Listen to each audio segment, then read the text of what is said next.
नमस्कार। संवाद के एक नए अंक में एक बार फिर आप सभी का स्वागत है। जम्मू कश्मीर में लगातार राजनीतिक गर्मियां बढ़ती जा रही हैं क्योंकि मार्च में विधानसभा का बजट सत्र भी होने जा रहा है और उसको लेकर विभिन्न पॉलिटिकल पार्टीज अपनी तैयारियां कर रही हैं।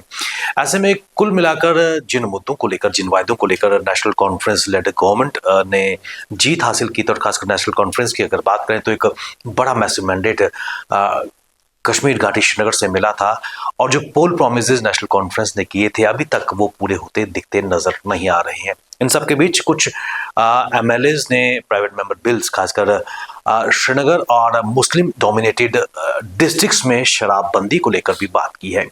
कुल मिलाकर ये सत्र कितना गर्माहट वाला रहेगा और खासकर जनहित के मुद्दों की अगर बात करें, क्योंकि जम्मू संभाग की अगर बात करें तो यहाँ पर जो बिजनेस कम्युनिटी है कहीं ना कहीं चिंता की रेखाएं उनके माथों पर इस वक्त है, क्योंकि ट्रेन श्रीनगर जा रही है।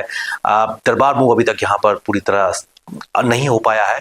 किस प्रकार इन सब मुद्दों को देखते हैं और इन मुद्दों पर बात करने के लिए मेरे साथ जुड़ चुके हैं श्री मनीष साहनी जी, जो शिवसेना उद्धव बाला साहब ठाकरे के जम्मू कश्मीर के प्रधान हैं। साहनी साहब, स्वागत है आपका। जय डुग्गर, जय जम्मू कश्मीर। साहनी साहब, शुरुआत में आपसे करना चाहूंगा, जिन पोल प्रोमिसेस को लेकर नेशनल कॉन्फ्रेंस ने एक बड़ा मैसिव मैंडेट कश्मीर में लिया और खासकर अगर हम 200 यूनिट बिजली मुफ्त देने की बात की, 12 सिलेंडर्स की बात की, जो पोल प्रोमिसेस, रिजर्वेशन पॉलिसीज और दीगर चीजें उसमें सामने आई, लेकिन कहीं ना कहीं आज लोग उन वादों को लेकर, उन प्रोमिसेस को लेकर ठगे हुए महसूस कर रहे हैं। क्या कहेंगे? देखिए, इसके पीछे मुझे तो जहां तक महसूस होता है सबसे बड़ा कारण है जम्मू कश्मीर को पूर्ण राज्य का दर्जा ना मिलना। देखिए, आप याद कीजिए, लगातार जब बीजेपी के नेता, माननीय प्रधानमंत्री जी, माननीय गृह मंत्री जी, जब जब उन्होंने जम्मू कश्मीर का दौरा किया, हमेशा हर बार वादा किया गया हमें कि बहुत जल्द आपको जम्मू कश्मीर को पूर्ण राज्य का दर्जा दे दिया जाएगा। आप लास्ट वादा उनका याद कीजिए चुनावों से पूर्व, के चुनावों के बाद आपको जो है पूर्ण राज्य का, अब तो चुनाव हो चुके हैं, जम्मू कश्मीर सरकार का गठन हो चुका है। वो दूसरी बात है कि बीजेपी जो है वो सत्ता से दूर है जम्मू कश्मीर में, तो उसके मगर जम्मू कश्मीर को पूर्ण राज्य का दर्जा तो दिया जाना चाहिए। आज जनता इसमें कंफ्यूज है कि अगर कोई इंसिडेंट जम्मू कश्मीर में होता है, अगर हमारे जो वादे सरकार ने किए हैं वो पूरे नहीं किए जा रहे, तो उसके लिए दोषी कौन है? ये दोनों सरकारें जो है वो दिल्ली जैसा हाल ना हो जम्मू कश्मीर का। हमें तो ये चिंता सताई जाती है कि जनता जो है वो सरकार पर दोष लगाएगी, सरकार एलजी पर दोष लगाएगी, आखिर में जम्मू कश्मीर की जनता जो है इस चक्की के अंदर पिसती रहेगी कि हमारे अधिकार कब मिलेंगे। बिल्कुल, देखिए, आपने बिल्कुल सही फरमाया। नेशनल कॉन्फ्रेंस को ये भली भांति नेशनल कॉन्फ्रेंस जानती थी, सरकार बनाने से पहले जानती थी कि जम्मू कश्मीर के पास राज्य का दर्जा नहीं है। उसके बावजूद भी जम्मू कश्मीर की जनता के साथ जो वादे किए गए, अब जनता की उम्मीदें तो नो डाउट नेशनल कॉन्फ्रेंस की तरफ है कि आप वादे पूरे कीजिए, वो 200 यूनिट बिजली जो है जनता को दीजिए। आपने ठीक है माना, आपने राज्य दर्जे को लेकर जो है प्रस्ताव पास कर दिया है, उसको केंद्र सरकार के पास भेज दिया है, माननीय उपराज्यपाल जी उस पर मोहर भी लगा चुके हैं। अब वो तो केंद्र के कोर्ट के अंदर है वो बॉल, उसका तो जनता को इंतजार ही करना है। अब वो इंतजार कब खत्म होगा ये तो प्रधानमंत्री माननीय नरेंद्र मोदी जी ही बता सकते हैं। सानी साहब, एक इंटरेस्टिंग चीज मैं आपसे भी शेयर करना चाहूंगा। 2 दिन पहले बीबीसी पर जम्मू कश्मीर के मुख्यमंत्री उमर अब्दुल्ला का एक साक्षात्कार, एक इंटरव्यू सामने आया और जब जो इंटरव्यू थे उन्होंने उनसे पूछा कि जब तक प्रधानमंत्री मोदी केंद्र में रहेंगे क्या स्टेटहुड की वापसी है, उनका जवाब बिल्कुल नो में था। यानी कि तस्वीर और जमीनी हकीकत उमर अब्दुल्ला को बेहतर तरीके से पता है, लेकिन फिर भी स्टेटहुड का वो अलाप रहे हैं। देखिए, लड़ना चाहिए, बिल्कुल, मैं तो उनकी तारीफ करूंगा कि जम्मू कश्मीर में जब से उनकी सरकार का गठन हुआ उन्होंने बहुत दौरे किए हैं दिल्ली के। शायद यहां कम बिताया जनता के बीच में टाइम, मगर दिल्ली के दौरे उन्होंने 8 से 10 दौरे कर चुके हैं और लगातार वो प्रधानमंत्री जी से बैठ के कर रहे हैं, देश के गृह मंत्री जी से बैठ के कर रहे हैं। वो भी चाहते हैं कि एक लंबे अरसे के बाद उनको जो है सत्ता पर बैठने का मौका मिला है, सत्ता उनके हाथ में आई है। अब ये वो मौका हाथ से जाने नहीं देते। दोनों तरफ जो है वो नूरा कुश्ती चल रही है। बीजेपी पे सत्ता नहीं है, वो चाहती है कि नेशनल कॉन्फ्रेंस कोई काम ना कर पाए। नेशनल कॉन्फ्रेंस के पास सत्ता है, वो चाहती है कि हमें अधिकार मिले और वो काम करें, जिसके लिए वो लगातार जो है वो प्रयास भी कर रहे हैं। मगर उनका सॉफ्ट कॉर्नर की जगह जिस तरीके का वो बीजेपी के प्रति या केंद्र के प्रति वो सॉफ्ट रुख अपना रहे हैं, मुझे लगता है कि उनको अपने अंदाज में बात करनी चाहिए। जनता जनार्दन उनके साथ है, जनता का मैंडेट मिला है उनको, तो उनको जो है वो बार बार दौरे कर बल्कि स्टैंड लेकर अपना रुख स्पष्ट करना चाहिए दृढ़ता के साथ केंद्र सरकार के समक्ष रखना चाहिए, जनता को साथ बनाकर कि हमें जो है पूर्ण राज्य का दर्जा दीजिए। आप देखिए बीजेपी की क्या सत्ता के साथ उनकी कितनी लालसा है। वो भली भांति जानती थी बीजेपी कि जम्मू कश्मीर में वो सत्ता में आने वाली नहीं है। वो कहते ना जनता की नब्ज वो टटोल चुकी थी। क्या कर दिया, जम्मू कश्मीर के पुनर्गठन अधिनियम के अंदर संशोधन कर दिया गया। माननीय उपराज्यपाल देखिए एक मनोनीत व्यक्ति है। जम्मू कश्मीर ही नहीं, हमारा देश जो है वो लोकतांत्रिक देश है। जम्मू कश्मीर उस लोकतंत्र का एक अहम हिस्सा है जिसको हम बार बार कहते हैं कि जम्मू कश्मीर अभिन्न अंग है भारत का, और आप इस जम्मू कश्मीर को देश का ताज कहते हो। तो आप ताज के अंदर आप लोकतांत्रिक प्रक्रिया बहाल नहीं ढंग से कर पा रहे। एक तो एक लंबे अरसे के बाद आपने चुनाव करवाए हैं, वो भी आप याद कीजिए कब करवाए गए, जब माननीय उपराज्यपाल की डेडलाइन खत्म होनी थी। 30 सितंबर उनकी डेडलाइन थी। वो डेडलाइन खत्म होने से मात्र जो है चुनावों कुछ दिन पूर्व जो है चुनावों की घोषणा कर दी जाती है। अब मुझे लगता है कि राज्य का दर्जा लेने के लिए भी ना अब हमारे पास एक ही चारा बचा हुआ। लगातार हम सड़कों पे उतर चुके हैं, जगह जगह प्रदर्शन कर चुके हैं। यहां तक कि बीजेपी के नेता भी चाहते हैं, बीजेपी के प्रदेश नेताओं का भी यह आवाज है कि जम्मू कश्मीर को राज्य का दर्जा दिया जाना चाहिए। और मुझे लगता है कि अगर चुनाव से पहले कहीं बीजेपी ने यह निर्णय ले लिया होता तो शायद आज बीजेपी की स्थिति कुछ और होती। जम्मू कश्मीर में जो राजनीतिक उठापटक चल रही है, नब्ज आपने बेहतर तरीके से टटोली है कि भाजपा के पास पावर नहीं है, लेकिन वो कुछ पावर देना भी नहीं चाहती और नेशनल कॉन्फ्रेंस कहीं ना कहीं असहाय स्थिति में नजर आ रही है। विधानसभा का सत्र 3 मार्च से होने जा रहा है। किस नजरिए से इस तस्वीर को देखते हैं, क्योंकि जम्मू संभाग की अगर बात करें, अर्थव्यवस्था खासकर ट्रेडर्स कम्युनिटी काफी परेशान है। ट्रेन नई दिल्ली से कश्मीर जा रही है, व्यापारी वर्ग चिंतित है, क्या कहेंगे? देखिए हम विकास के खिलाफ नहीं है, आपको बता दूं, बिल्कुल ट्रेन जा रही है, जानी भी चाहिए, उससे आगे भी चलनी चाहिए। और मैं तो कहता हूं रजौरी पुंछ की तरफ भी थोड़ा सा रुख करें। रजौरी पुंछ भी इलाके जो है वो बहुत देर से लंबे अरसे से इंतजार कर रहे हैं।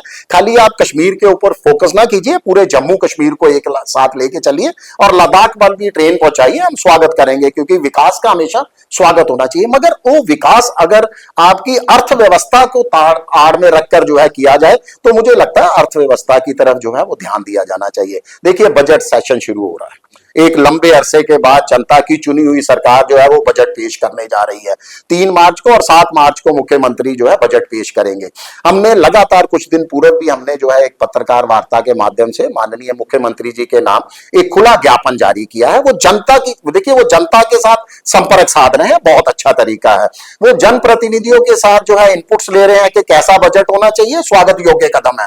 उसी कड़ी को आगे बढ़ाते हुए हमने जो है लोकल फर्स्ट की मांग की है कि स्थानीय को प्राथमिकता दीजिए। देखिए आपने देखा है कि पिछले 4-5 सालों से स्थानीय अपने आप को कहीं ना दरकिनार मान रहे हैं, एक तरह का पिछड़ा हुआ महसूस कर रहे हैं। जो जम्मू कश्मीर के भूपुत्र हैं, जम्मू कश्मीर के स्थानीय लोग हैं, उनके लिए जो है वो अलग से जो है एक व्यवस्था की जानी चाहिए। सरकार के पास संविधान की आर्टिकल 16 के तहत जो अनुच्छेद 16(4) के तहत अधिकार है आरक्षण देने का। आप स्थानीयों के लिए आरक्षण का बिल लेके आइए, तब तमाम पार्टियां जो है वो एक्सपोज हो जाएंगी कौन जम्मू कश्मीर का तथाकथित हितैषी है और जो सही हितैषी है जम्मू कश्मीर का। आप लघु उद्योग, हमारे यहाँ का स्थानीय उद्योग पिछड़ता जा रहा है। बाहर से उद्योग आ रहे हैं, आप उनको सब्सिडियां दे रहे हो, तमाम सुविधाएं दे रहे हो, स्थानीय उद्योग को भी तो प्रोत्साहित कीजिए। स्थानीय उद्योग, स्थानीय लोगों को प्रोत्साहित कीजिए। और सबसे बड़ी बात जम्मू संभाग की, देखिए हमारी जम्मू कश्मीर जो है एक पर्यटक स्थल है। यहां पर सबसे ज्यादा मात्रा के अंदर अगर लोग आते हैं, हमारी अर्थव्यवस्था अगर टिकी हुई है तो पर्यटक व्यवसाय के ऊपर टिकी हुई है। आप जम्मू और कश्मीर के पर्यटन स्थलों को देखिए, आपको जमीन आसमान का फर्क दिखाई दे जाएगा। वो जो लोग लगातार, हम जम्मू के लोग जो है एक भेदभाव का आरोप लगाते थे, डिस्क्रिमिनेशन का आरोप लगाते थे, वो सही साबित हो जाएगा। जम्मू से मात्र 14-15 किलोमीटर पर एक बहुत बढ़िया पिकनिक स्पॉट था, मुझे लगता है आप भी बहुत बार गए होंगे, मैं, मेरे परिवार भी बहुत बार गए हैं, जज्जर कोटली। आज सुना है कहीं ना, लगभग लुप्त हो चुका है। झील बन रही है तभी नदी के अंदर, कितने साल तो हो गए हमें सुनते हुए, अभी तक वो झील का काम पूरा नहीं हुआ। सुइसर झील है जम्मू से मात्र 30-35 किलोमीटर दूर, उसमें जमीन धसती जा रही है। लगातार इनपुट्स आप लोगों के पास भी आ रहे होंगे, हमारे पास भी लोग परेशान हैं जो आसपास के इलाकों में रह रहे हैं। कईयों के मकान नीचे धसते जा रहे हैं, सड़क धस चुकी है, मगर कोई ध्यान देने को तैयार नहीं है। जम्मू के सबसे बढ़िया पर्यटक स्थल जो सबसे बढ़िया कहने में आते हैं, पत्नीटाप, सनासर है। आप जाकर उसकी दुर्दशा देख लीजिए, किस तरह का टनल तक बहुत बढ़िया सड़क मिलेगी आपको, जब पत्नीटॉप की तरफ हम जाते हैं तो सड़कें टूटी हुई हैं। यानी जम्मू के पर्यटक स्थलों की तरफ कब ध्यान दिया जाएगा? हम डोगरा डोगरा होने पर जो है अपनी पीठ थपथपाते हैं, गर्व महसूस करते हैं, मगर आज डोगरा के ऐतिहासिक स्थल मुबारक मंडी देख लीजिए, बहुत बड़ा एग्जाम्पल है, कितने सालों से बनकर तैयार नहीं हो पा रहा। तो हमने मुख्यमंत्री जी भी लगातार जो आश्वासन दे रहे हैं जनता को, जम्मू संभाग की खास करके जनता को, कि इस बार भेदभाव नहीं होगा, इस बार जम्मू का विशेष ध्यान रखा जाएगा। तो मेरी उनसे अपील है, मेरी नहीं जनता की अपील है, कि जम्मू संभाग के जो पर्यटन स्थल हैं हमारे, जो हमारे डोगरा रियासत स्थल हैं, उनके लिए आप बजट में अलग से राशि प्रावधान रखिए, अलग से राशि बताइए, स्थानीय लोगों की तरफ ध्यान दीजिए। 200 यूनिट जो आपने बिजली का वादा किया गया था उस पर ध्यान दीजिए। वो जो आप शराबबंदी को लेकर भी आप आपने बहुत इंटरेस्टिंग बात बताई, और मुझे लगता है कि आपने एक तरह से, वो कहते हैं ना, कि पोल खोल के रख दी कि वो कश्मीर के नेता कश्मीर तक क्यों सीमित है। देखिए बिल्कुल सही कहा आपने, वो कुछ इलाकों के अंदर शराबबंदी की बात करते हैं।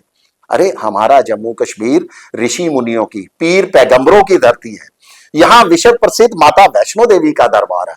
आप कश्मीर चले जाइए तो भोले बाबा का दरबार है, हजरत बल है, कई पीर हैं, विश्व प्रसिद्ध गुरुद्वारा स्थल हैं। तो इस पवित्र धरती पर आप शराबबंदी की बात कीजिए ना। हम तो चाहते हैं कि जम्मू कश्मीर के अंदर शराबबंदी होनी चाहिए। सबसे जम्मू जो है वो मंदिरों का शहर कहा जाता था, आज मदिरा का शहर बन चुका है, जगह जगह शराब की दुकानें खुल चुकी हैं। ये जो जम्मू में अपराध लगातार बढ़ रहा है ना, हम लगातार आपके समाचार पत्रों में पढ़ते हैं कि रोजाना जो है आपराधिक घटनाएं हो रही हैं, कहीं ना कहीं इसके पीछे एक बड़ा कारण जो है वो नशाखोरी भी है। और नशे की जो पहली सीढ़ी है, मुझे लगता है कि वो वही शराब की दुकानें हैं।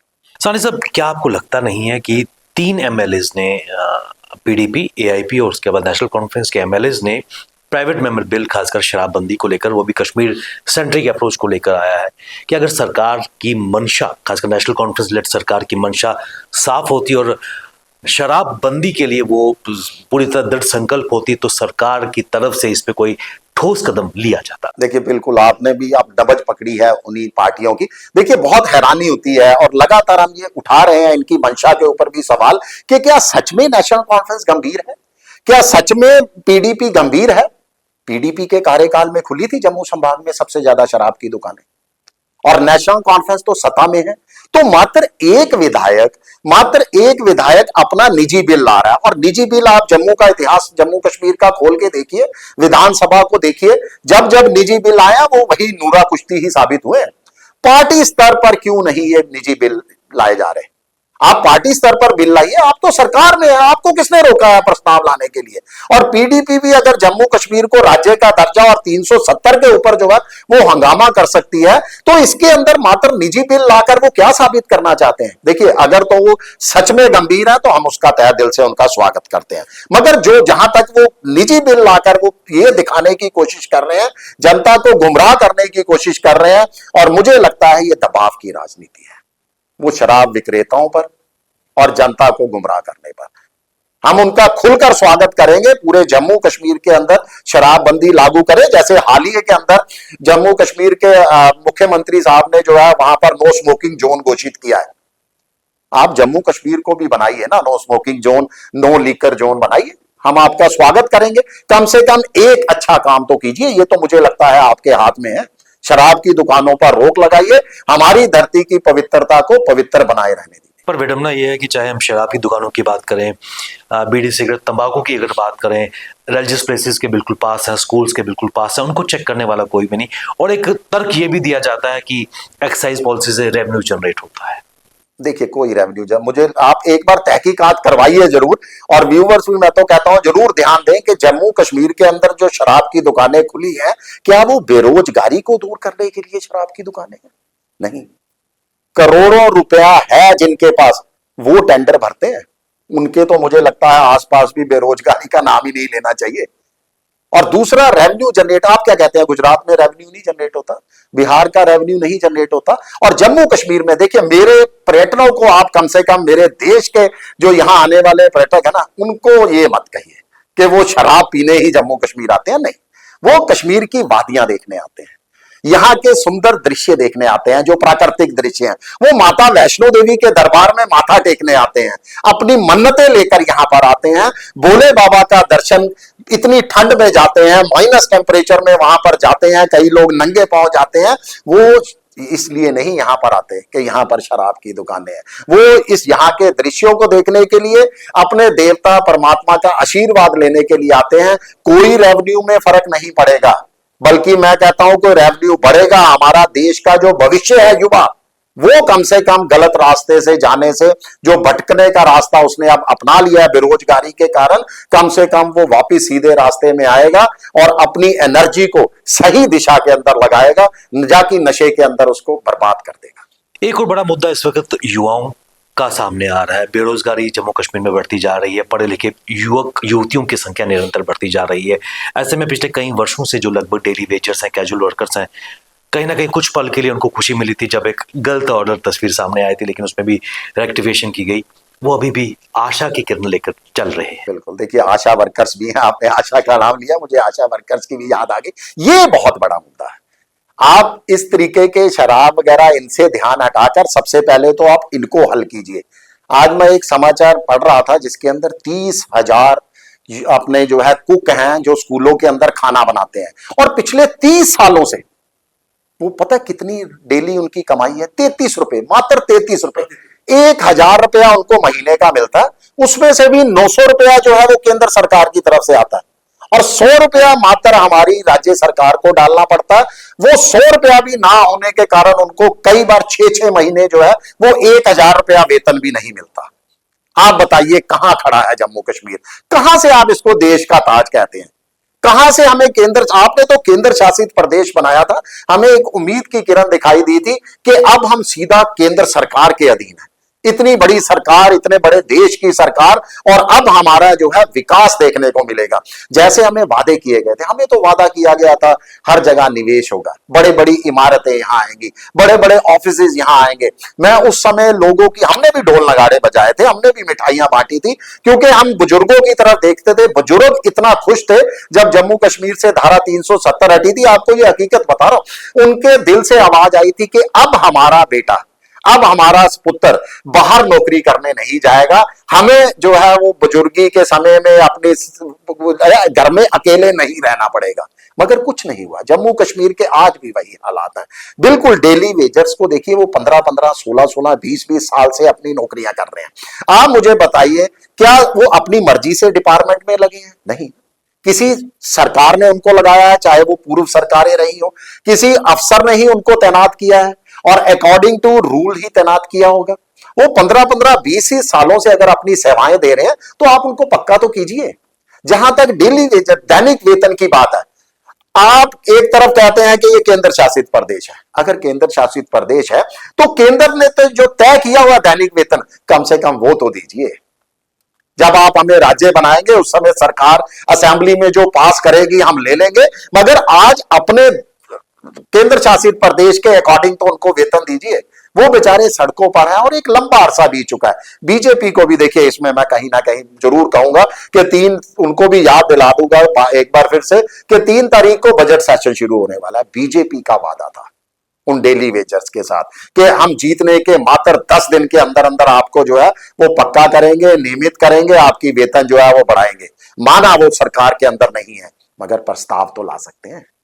प्रस्ताव लाके बाकी पार्टियों को जो है वो उनके चेहरे से नकाब तो उतारिए कि वो जम्मू कश्मीर के हितैषी है या नहीं, कम से कम आवाज तो उठाइए। सानी साहब, बिल्कुल चलते चलते एक चीज मैं जानना चाहूंगा। जम्मू कश्मीर में पिछले कई सालों से एलजी प्रशासन का कार्यकाल रहा है और एक नई चुनी हुई सरकार इस वक्त डेमोक्रेटिक तरीके से सरकार चला रही है। नेशनल कॉन्फ्रेंस लेड गवर्नमेंट, उमर अब्दुल्ला जिसके मुख्यमंत्री हैं, 100 दिन से ज्यादा का कार्यकाल हो गया। जम्मू संभाग के परिदृश्य की अगर बात करें, क्या नई सरकार का कार्यकाल बेहतर था या जो एलजी प्रशासन था उस वक्त जम्मू के लोगों की एक्सपेक्टेशंस को एड्रेस करने का प्रयास किया जा रहा था, या आज भी जम्मू भेदभाव का शिकार हो रहा है? देखिए, आज बिल्कुल आपने शुरू में मुझे लगता है इसका जवाब दे दिया था कि आज भी जम्मू अपने आप को ठगा हुआ महसूस कर रहा है। ये आपका ही शब्द थे, और ठगा हुआ इसलिए, और ये हकीकत है। देखिए, आप भी जम्मू से रहते हैं, मैं भी जम्मू से, हम बेबाक अंदाज के अंदर बोलेंगे कि आज भी जम्मू, देखिए जम्मू बहुत बार पीछे लगातार लुटता आ रहा है।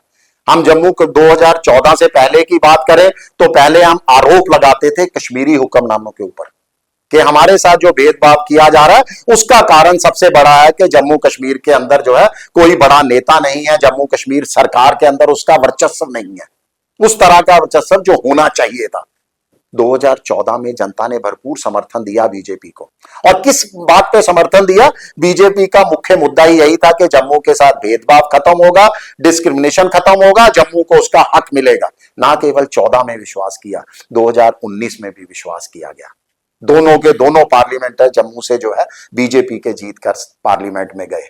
2024 में एक बार फिर जो है जम्मू संभाग ने विश्वास जताया बीजेपी के ऊपर, मगर वही है कि आज भी जम्मू संभाग जो है अपने अधिकारों के लिए तरस रहा है, अपने विकास के लिए तरस रहा है। कश्मीर के देखरेख करने वाले बहुत लोग हैं, आज भी कश्मीर से आवाज उठ रही है। मैं वही आवाज जम्मू के अंदर भी देखना चाहता हूं कि जनता के जो प्रतिनिधि चुने गए हैं वो जम्मू की आवाज तो उठाए। माना वो सत्ता में नहीं है, आवाज उठाने से तो उनको कोई नहीं रोक रहा, आवाज उठाए और सरकार को जो है इस पर घेरे।